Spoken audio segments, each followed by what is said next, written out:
Hey everybody, Jason. Welcome to part 2 of Marvel Legendary Deck Building Dark City, part 2, The Villains.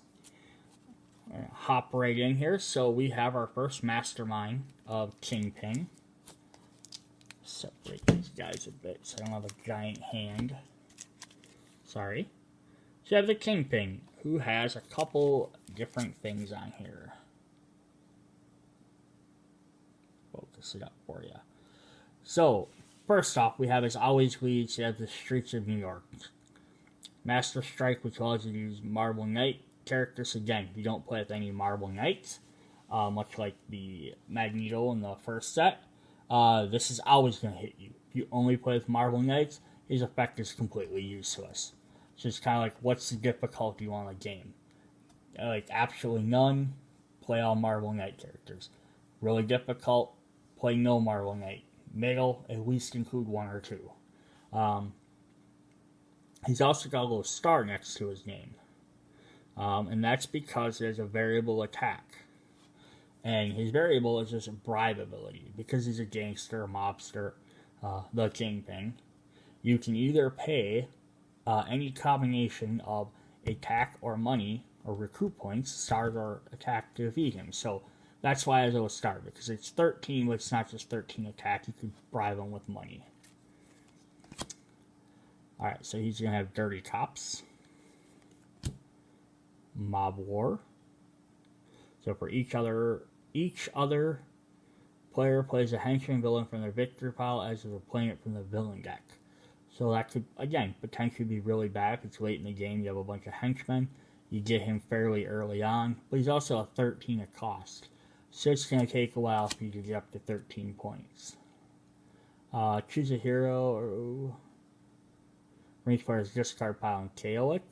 So call a hit. So you have to do something like this. You could be nice and be like, hey, what one do you want to do? What can you afford to do? You know, I'm being a team player. You're playing more of the versus and not as much cooperative. You're trying to see, hey, who can get the most points? You'd be like, hey, you have that awesome card. I'm going to get rid of that. Criminal Empire. And then now his Streets of New York villains, who also have the bribe ability, which does mean they're a little bit higher cost, but it's because you can pay a combination. They have Tombstone, Hammerhead, a Bullseye, and Jigsaw. Now we have Mephisto. So that's a Marble Knights villain. This is also called Marble Knights, but he's more like the Ghost Rider villain. He's also got a special ability here. It says whenever a player gains a wound, put it on top of that player's deck. So that means you're automatically drawing that the next turn versus waiting until your discard pile shuffles. And he leads the underworld. So we have Damned If You Do, Devilish Torment, Pain Begets Pain, Prince of Failure. His underworld villains are Azil, who is Nightcrawler's father, Lilith, the daughter of Dracula, Dracula himself, and Blackheart, Mephisto's son. So he has an ambush effect. The player to your right reveals a Marble Knights hero or gains a wound. So again, based on your difficulty of how you want to play this, that could be really good or really bad. So he automatically hits everybody, or hits someone. And then if you fight him, to defeat him, he does it. If he escapes, he does it a third time. Our next mastermind is Strife. Clone of Cable Evil. He leads the MFL, Mutant Liberation Front. So we've got Tides of Retribution, Swift Vengeance, Furious Wrath, Psychic Torment, the Mutant Liberation Front, the MLF. We have Wild Side, Rainfire, who's actually Evil Sunspot, Forearm, and Zero, who's a kind of a teleporter. To fight Zero, you must also discard 3 cards that cost 0. So that one could be tricky to do. But once you discard all 3 cards, he's automatically defeated. You just gotta be like, I'm gonna discard these three things and beat him. So it's kind of neat there because you don't even have to. But you can't discard a card once you play it. So if you have 3 shield cards in your hand, generic starting hand, you could get rid of them to do it, but you lose those 3 cards for the turn. Alright, the X-Men villain for the set is Mr. Sinister, who also gets +1 for each bystander he has. Leads the Marauders. His Master Strike is captures a bystander, and then each player reveals exactly 6 cards, reveals a covert, hero, or discards numbers equal to the number of bystanders he has. So every time he gets a bystander, he gets stronger, harder to defeat. And every time he gets a Master Strike, he gets another one automatically. Plus, you have to start discarding cards. So and that's why you have someone like Jean Grey in this set, or Angel, who have a lot of bystander rescuing cards, because they're basically trying to stop that from happening. So again, you can play with them, that helps speed it up, helps you out a bit, makes it a little bit easier game, because that's who they're supposed to fight. Or you can make it harder and have them fight like Ghost Rider and Punisher, who don't have anything to do that. Human Experimentation, Master Geneticist, Plans Within Plans, Telepathic Manipulation. The Marauders are Vertigo, Blockbuster, and like again, he gets +2 for each bystander, Scalp Hunter, and Chimera, or Chimera, depending on how you pronounce it, I guess. Alright, so the big X-Men baddie, Apocalypse, Cable baddie. He always has the 4 Horsemen.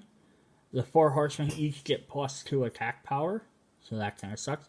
And the reason why it's like, well, why don't they just automatically print them with an extra 2? Because if you include them without their Master Apocalypse, they're weaker. You include them with Apocalypse, they get stronger.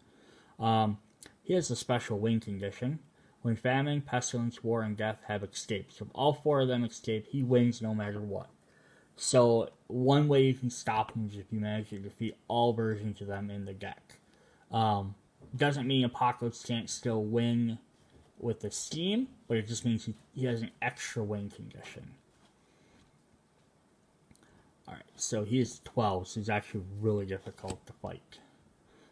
Immortal and Undefeated. This is actually kind of crazy. If this is not the final tactic, rescue 6 bystanders and shuffle this tactic back into with the other tactics. So if this isn't the last one you fight, you have to fight him again. Horsemen are drawing near. Whenever another player plays a Horseman villain from their victory pile, as a planet from the villain deck, so he keeps bringing guys back. Apocalyptic Destruction, the End of All Things, and then the 4 Horsemen. We have War. We have Archangel, or Death. We have Famine. And we have Pestilence. Now we're going to get to the generic villains of the set, the mastermindless ones. We have the Emissaries of Evil. This is kind of like the Masters of Evil. Evil was in the first set. It's a reason for them to get other characters out that don't really have necessarily a general theme. So we have Rhino, Spider-Man villain. Egghead, he's an Avengers villain. Gladiator, I am not even sure on that one. And then we have Electro. So that's our second Spider-Man villain. Then we have our henchmen. We have the Magia Goons, who also have the Bribe ability. The Phanelix, techno-organic beings that fight the X-Men. And then we have... bring these guys back up. I had them a little bit low. And the Magia Goons. Alright. Then we have our Steam twists here. So we have Capture Baby Hope. Cable storyline. Lots of Steams are based off of storylines, which is pretty cool. Put a token in the Steam twist. put a token on the Steam Quest to represent the baby Hope Summers. You have to do some different stuff. Detonate the helicarrier. Save humanity. Massive earthquake generator. Organized crime wave. So this one gives us special rules. Kukai Magia Goons is one of the henchmen.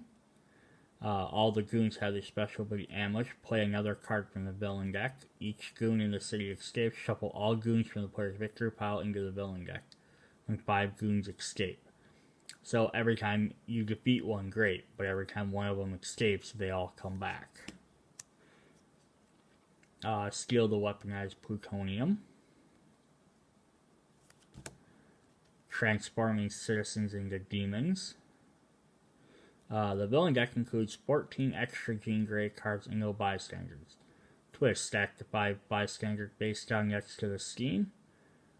Bystanders stacked here are demon goblin villains. They have 2 attack. Players cannot fight these demons. Can fight these demons to rescue them as bystanders. Special, each Jean Grey card counts as a Goblin Queen villain worth 4 victory points, has an attack equal to its cost, and plus the number of demon goblins stacked next to the demon. When 4 goblins escape, so there's only 4 of them needed to escape out of the 15. Which is kind of a neat way, adds an extra villain to the deck. And then the Executioner's Song. Villain deck includes 14 cards for an extra hero and no bystanders. Whenever you play a hero from the villain's deck, that hero is captured by the closest enemy. And each villain has +2 for each hero has, and you fight an enemy, gain all heroes captured that way. Non-gray heroes are KO'd or carried off. So that's kind of a neat one. Alright, so that's what we have for Legendary Dark City Part 2. We'll see you guys in the next video. Bye.